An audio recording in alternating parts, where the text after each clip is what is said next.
नमस्ते बच्चों, स्वागत है आपका सोनी मैम क्लासेस में। तो बच्चों आज हम पढ़ेंगे चैप्टर 4 क्लास 5 का चैप्टर 4 पुष्कर मेला हिंदी का है।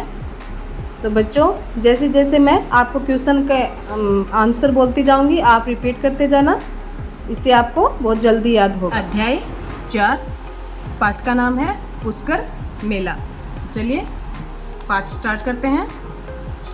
शाम को पापा के घर आते ही कुहुक ने कहा, पापा मैं प्रभास भैया और मम्मी के साथ तेजा जी के मेले में गई थी।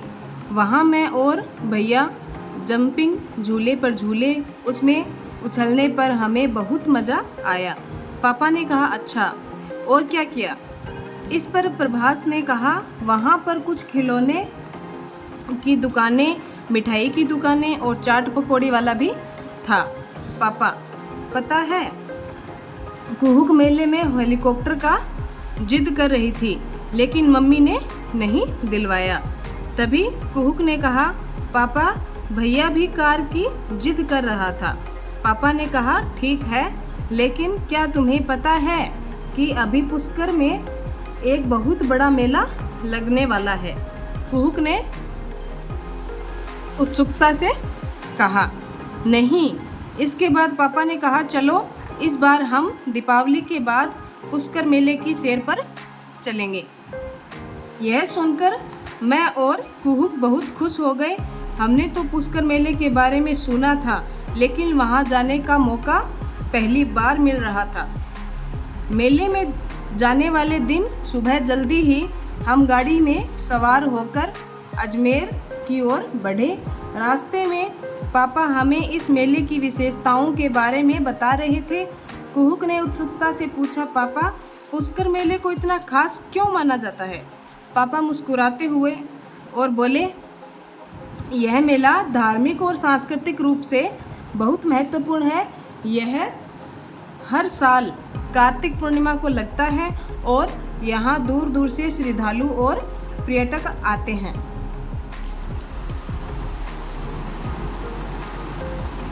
मम्मी ने कहा, अगर हम किसी पवित्र स्थान पर जाते हैं और वहाँ सकारात्मक सोच के साथ होते हैं तो हमें मानसिक शांति मिलती है। रास्ते में ऊंचे ऊंचे रेतीले टीले, रंग बिरंगे कपड़े पहने लोग और ऊंटों के काफिले देखकर सफ़र और भी रोमांचक लगने लगा। सबसे पहले हम पुष्कर सरोवर पहुँचे। वहाँ कबूतर उड़ रहे थे और पानी में उनकी परछाइयाँ बहुत सुंदर लग रही थी। श्रद्धालु स्नान कर रहे थे और मंत्रों की गूंज से वातावरण बहुत अच्छा लग रहा था। इसके बाद हम ब्रह्मा मंदिर गए। यह मंदिर बहुत भव्य था। पापा ने बताया, यह भारत ही नहीं बल्कि विश्व का प्रसिद्ध मंदिर है जो भगवान ब्रह्मा को समर्पित है। अब बारी थी मेले की सैर करने की। चारों तरफ रंग बिरंगे तंबू लगे थे। ऊंटों को सुंदर पोशाकों से सजाया गया था। पापा ने बताया, यह विश्व का सबसे बड़ा ऊंटों का मेला है। ये देखो ऊंटों का मेला।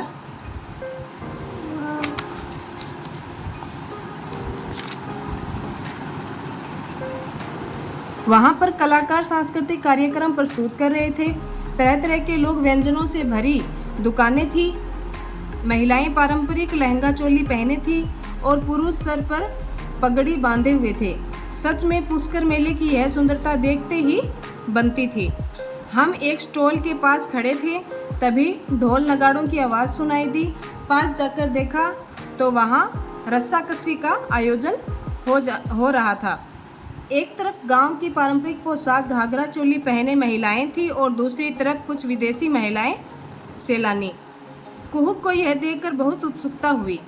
उसने मुझसे पूछा, प्रभास भैया तुम क्या चाहते हो, कौन जीतेगा?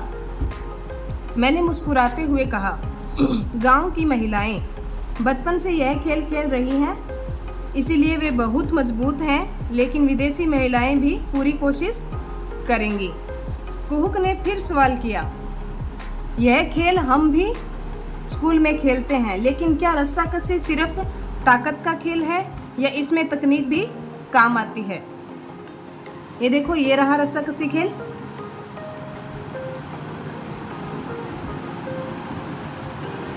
इस पर पापा ने कहा, रस्साकशी में ताकत तो मायने रखती हुई है, लेकिन तकनीक का सही इस्तेमाल किया जाए तो कमज़ोर टीम भी जीत सकती है।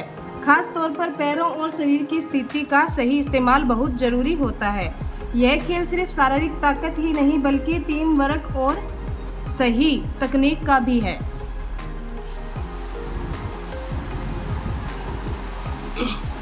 खेल शुरू होते ही दोनों टीमें पूरी ताकत से रस्सा खींचने लगी। आखिरकार गांव की महिलाओं ने जीत हासिल की। हारने वाली विदेशी महिलाएं भी बहुत खुशी से ताली बजा रही थी। पापा ने बताया, यहाँ हम ऊँटों की दौड़ देखेंगे। यह बहुत मज़ेदार होती है। वहाँ ऊँटों की सुंदर सजावट और उनकी दौड़ देखने को मिली।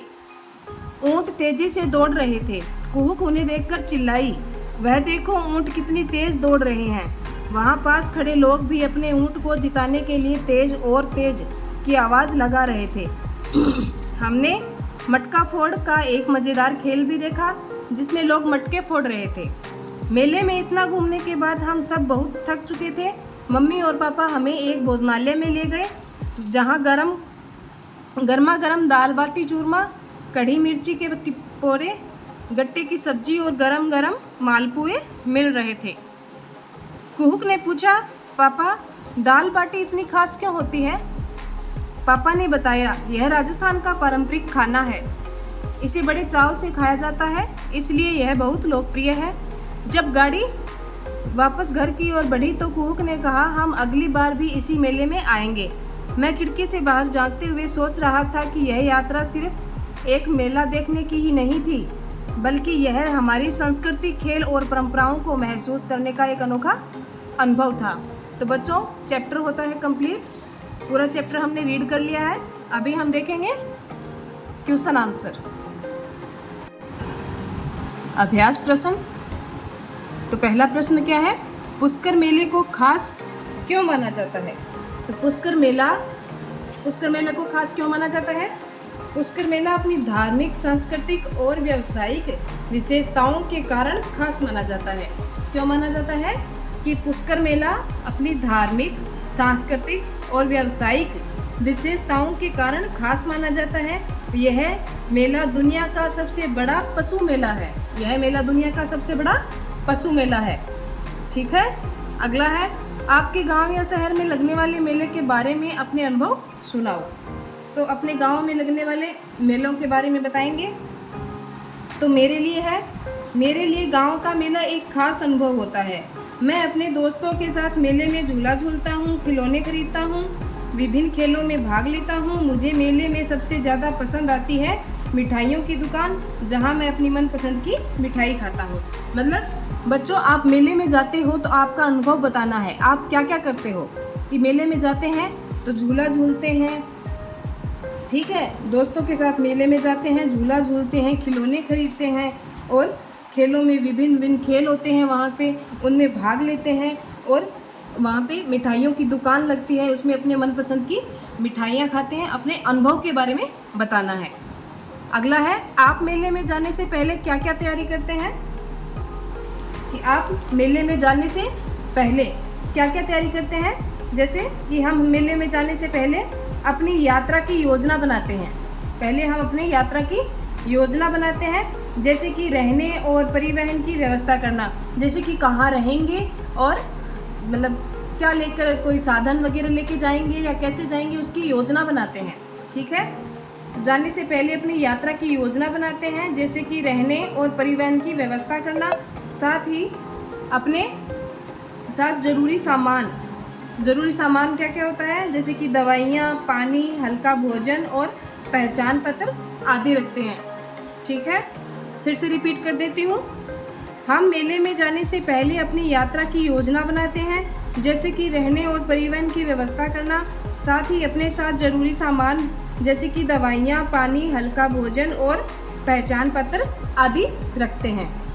अगला है, गांव या शहर में मेलों का आयोजन क्यों किया जाता है? गांव या शहर में मेले का आयोजन क्यों किया जाता है? गांव शहर में मेलों का आयोजन कई कारणों से किया जाता है। जैसे यह लोगों को एक साथ लाता है, कि मेले में जाते हैं तो हम एक साथ जाते हैं ना, तो यह मेले में लोगों को एक साथ लाता है और सांस्कृतिक गतिविधियों का प्रदर्शन करता है और स्थानीय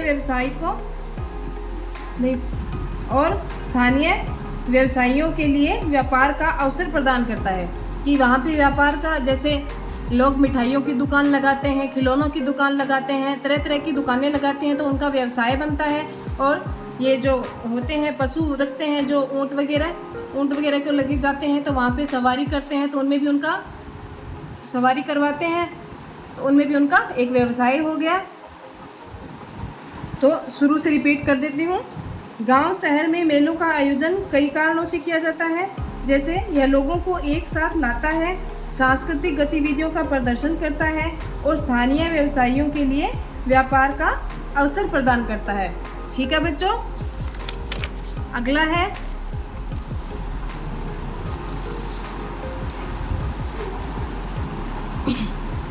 सोचो और लिखो। तो पहला है पुष्कर मेला कब लगता है? वैशाख पूर्णिमा को, चैत्र पूर्णिमा को, कार्तिक पूर्णिमा को, माघ पूर्णिमा को। तो इसका सही आंसर होगा कार्तिक पूर्णिमा को। ठीक है, अगला है ब्रह्मा मंदिर की क्या विशेषता है? तो ब्रह्मा मंदिर की क्या विशेषता है? यह भारत का सबसे बड़ा मंदिर है, या फिर यह विश्व का प्रसिद्ध ब्रह्मा मंदिर है, या यहाँ शिव जी की पूजा होती है, या पुष्कर झील के अंदर बना है। इसकी विशेषता है, इसका आंसर होगा ब, यह विश्व का प्रसिद्ध ब्रह्मा मंदिर है। ठीक है, अगला है रिक्त स्थानों की पूर्ति करना है। नंबर क, मेले में फिर खालिस्तान की दौड़ आकर्षण का केंद्र थी। मेले में किसकी दौड़ आकर्षण का केंद्र थी? ऊंटों की दौड़। तो यहाँ आएगी ऊंटों की दौड़, यहाँ पे आएगा ऊंटों। अगला है रस्साकसी खेल में जीतने के लिए खालिस्तान और खालिस्तान दोनों जरूरी होते हैं। तो रस्साकसी खेल में जीतने के लिए क्या क्या जरूरी होती है? पहला ताकत और तकनीक। ताकत और तकनीक दोनों जरूरी होते हैं। इसमें पहले में आएगा ताकत, दूसरे में तकनीक। नंबर 3, जब बस गांव से होकर गुजरती है तो बस के अंदर से बाहर क्या क्या दिखाई देता होगा? इस चित्र को देखो और लिखो। देखो, ये चित्र दिया गया है, इसको देखकर आपको बताना है। तो कि जब गांव से, इसका आंसर होगा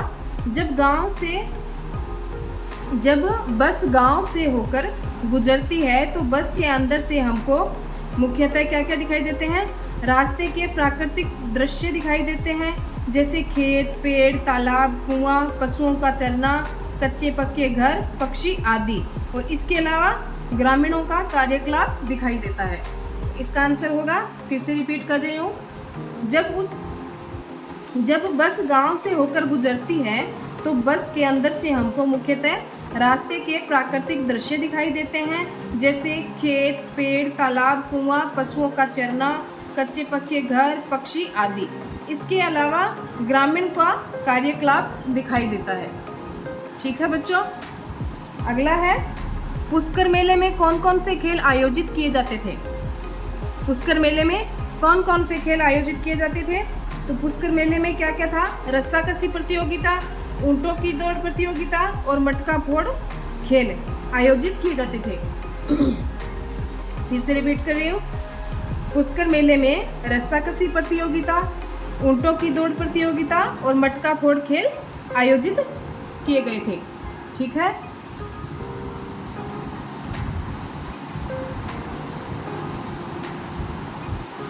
अगला है नंबर 5, दाल बाटी चूरमा को राजस्थान का पारंपरिक व्यंजन कहा गया है। इसी प्रकार के राजस्थान पारंपरिक पोशाक, नृत्य और वाद्य यंत्रों की विशेषताओं के बारे में पता करके लिखो। तो पोशाक कौन सी होती है? महिलाओं के लिए कौन सी पोशाक होती है? घाघरा चोली और साड़ी, और पुरुषों के लिए धोती कुर्ता और अंगरखा। ठीक है, महिलाओं के लिए तो हो गया घाघरा चोली और साड़ी, और पुरुषों के लिए हो गया धोती कुर्ता और अंगरखा। अगला है नृत्य। तो नृत्य क्या है? घूमर, कालबेलिया, भवाई, गीदड़ और चरी। घूमर, कालबेलिया, भवाई, गीदड़ और चरी। अगला है वाद्य यंत्र, जैसे ढोल नगाड़ा, डमरू, अलगोजा, पुंगी, बीन, रावण हत्था, सारंगी आदि। ठीक है, फिर से रिपीट कर देती हूँ। पोशाक कैसी हो गया? महिलाओं के लिए पोशाक कौन सा होगा? घाघरा चोली साड़ी, और पुरुषों के लिए धोती कुर्ता अंगरखा। ठीक है, अगला नृत्य हो गया। नृत्य में क्या आएगा? घूमर, कालबेलिया, भवाई, गीदड़ और चरी। वाद्य यंत्र ढोल नगाड़ा, डमरू, अलगोजा, पुंगी, बीन, रावण हत्था और सारंगी। ठीक है, अगला है रस्साकसी। खेल में जीतने के लिए कौन कौन से गुण जरूरी होते हैं? तो रस्साकसी खेल में जीतने के लिए कौन कौन से गुण जरूरी होते हैं? रस्साकसी खेल में जीतने के लिए शारीरिक ताकत और टीम वर्क और तकनीक आदि गुणों का होना जरूरी है। पहली तो शारीरिक ताकत, और दूसरा टीम वर्क की तकनीक। टीम वर्क और जो अपनी टीम बनती है उसको बोलते हैं टीम वर्क और तकनीक। तकनीक आदि गुणों का होना जरूरी है। ठीक है, समझ में आ गया?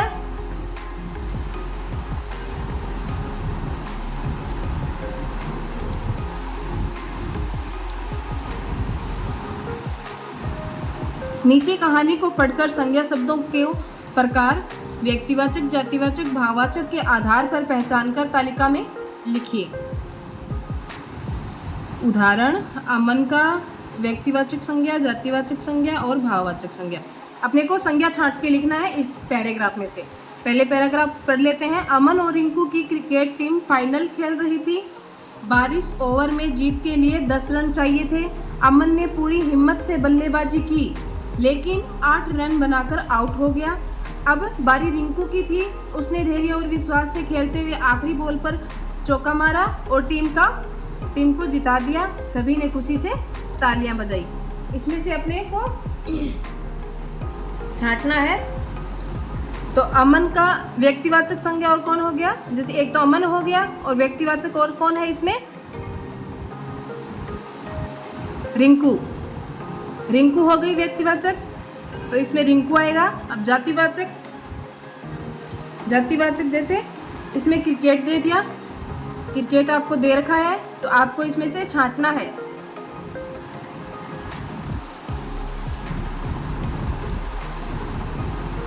क्रिकेट ये आ गया। टीम, दूसरा खेल, तीसरा ओवर, चौथा रन,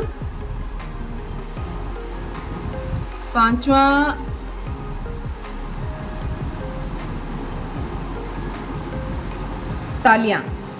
तालियां हो गई, और एक बॉल हो गया। ठीक है, इसमें क्या क्या आएगा? व्यक्तिवाचक में आएगा एक तो अमन, जिसमें उदाहरण दे रखा है, दूसरा आएगा रिंकू। और जातिवाचक में क्या आएगा?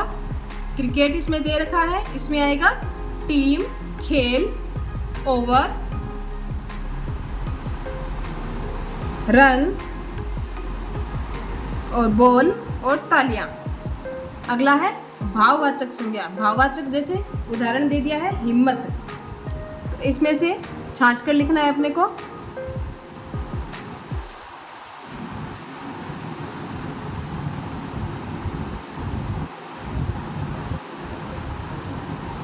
हिम्मत आ गया।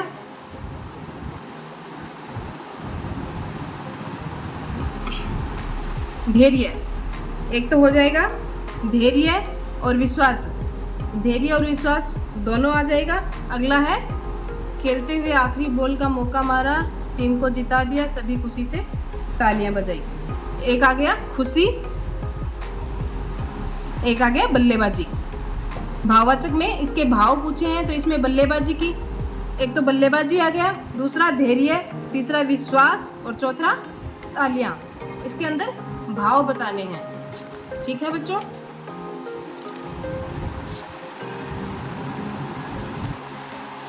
अगला क्वेश्चन है, नीचे दिए गए वाक्यों में सर्वनाम शब्दों को पहचानकर तालिका में लिखिए। इसमें सर्वनाम शब्द छांटने हैं। पहला है, मैंने पुष्कर मेले में ऊंटों की दौड़ देखी। इसमें सर्वनाम क्या है? मैंने। इसका आंसर होगा मैंने। वे मंदिर में दर्शन करने गए। तो इसमें सर्वनाम क्या है? वे। अगला है यह मेला हर साल लगता है। इसमें सर्वनाम होगा यह। अगला है उसने पालमपुर बहुत चाव से उसने मालपुए बहुत चाव से खाए। तो इसमें सर्वनाम होगा उसने। ठीक है, पहले में मैंने, दूसरे में वे, तीसरे में यह, चौथे में उसने। अगला क्वेश्चन है यात्रा के समय प्रभास और कुहुक ने सड़क के किनारे अलग अलग स्थानों पर अलग अलग संकेत बने देखे। इस तरह के संकेत आपने भी देखे होंगे। प्रभास और कुहुक को इन संकेतों के अर्थ नहीं पता, आप पता करके लिखिए। जैसे हम ड्राइव करते हैं या फिर हम रास्ते में चलते हैं तो अपने को ये सिग्नल दिखाई देते हैं। तो रेड बत्ती, येलो बत्ती और ग्रीन, लाल, पीला और हरा, ये 3 रंग का बत्ती हमको दिखाई देता है। इसमें से क्या क्या इसके संकेत होते हैं वो हम पता करेंगे। तो मैं आपको बताती हूँ। लाल रंग की बत्ती का अर्थ क्या होता है? लाल रंग की अर्थ का होता है कि वाहन को पूर्णतः रोक लेना। अगर लाल बत्ती होगी तो वहाँ पे वाहन को रोक लेना। और पीले रंग की बत्ती का अर्थ होता है वाहन को धीरे धीरे रोकना, वाहन को धीरे धीरे रोकना। और ग्रीन बत्ती का होता है, हरे रंग की बत्ती का अर्थ क्या होता है? वाहन को आगे चलाना, मतलब आप आगे जा सकते हैं। अगला है सड़क किनारे बने इस तरह के संकेत का अर्थ होता है कि बाईं ओर मुड़ना है। ठीक है, इसमें बता रखा है कि इस तरह का संकेत होगा तो सड़क के किनारे बने इस तरह के संकेत का अर्थ होता है कि बाईं ओर मुड़ना मना है। और सड़क के किनारे, अगला है सड़क के किनारे बने इस तरह के संकेत का अर्थ होता है, ये आपको खुद से पहचानना है। तो इसका अर्थ क्या होगा? यू टर्न लेना। यू टर्न लेना क्रॉस कर रखा है, मना है। कि सड़क के किनारे बने इस तरह के संकेत का अर्थ होता है कि यू टर्न लेना मना है। ठीक है, अगला है सड़क के किनारे बने इस संकेत के अर्थ का अर्थ क्या होता है? ये देखो, ये संकेत मिलेगा तो कि आगे से रास्ता है जो संकड़ा है या फिर कम चौड़ाई वाला है।